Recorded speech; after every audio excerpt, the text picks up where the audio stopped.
Vertigo follows John Scotty Ferguson as he continually attempts and fails to acquire society's desire for him to be truly masculine.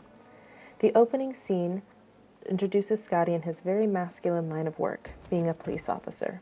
However, the audience quickly learns that he is unable to perform his role because of his vertigo, a condition where a person feels as if the objects around them are moving when they are not. Scotty's inability to man up costs his partner his life and Scotty to retire from the force. This sets up the main series of events for the film, where he gets a job doing private detective work, but is all a front for an actual crime. He is chosen as the detective because the person knows his weakness, and therefore sees him as weak and can exploit him. If he were truly masculine in the eyes of society, he wouldn't have said weakness and would not be in this situation. The entire scenario set up for Scotty to uncover is all constructed and continually reinforced through performances by people around him, just like the essence of his own masculinity. This is most articulated by the scene with the Golden Gate Bridge.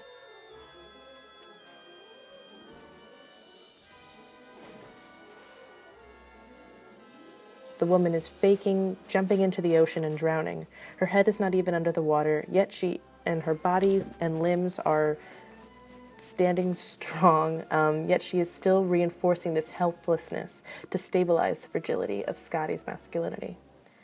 Just like a woman faking an orgasm to protect the masculinity of her partner, the character created as Madeline is acting to support Scotty in his masculinity as a way of lying and understanding his masculinity to be only what she gives him.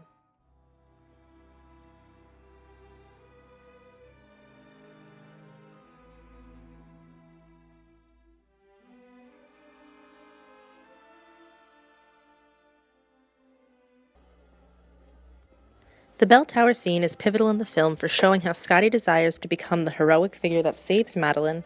However, it is due to his vertigo, the symbol of his lack of so-called strength and masculinity, that prevents him from finishing the act, and the audience is exposed to the difference between who he wants to be and who he is.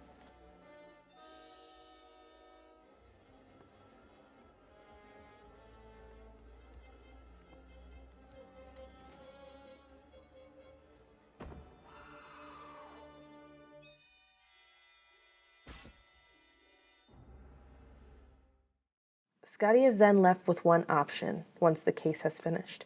He can't prove his masculinity on his own, so he searches for a woman to fulfill his masculinity for him. Society may consider him weak, but the same society considers women weaker. Therefore, when he meets Judy, he does not actually love her, just like he doesn't really love Madeline, because he doesn't know them.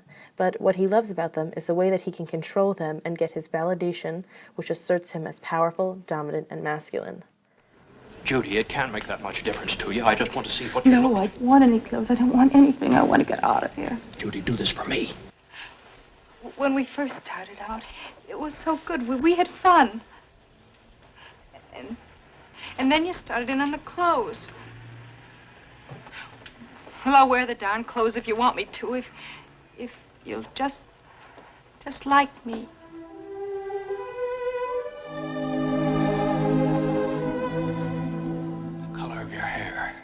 No.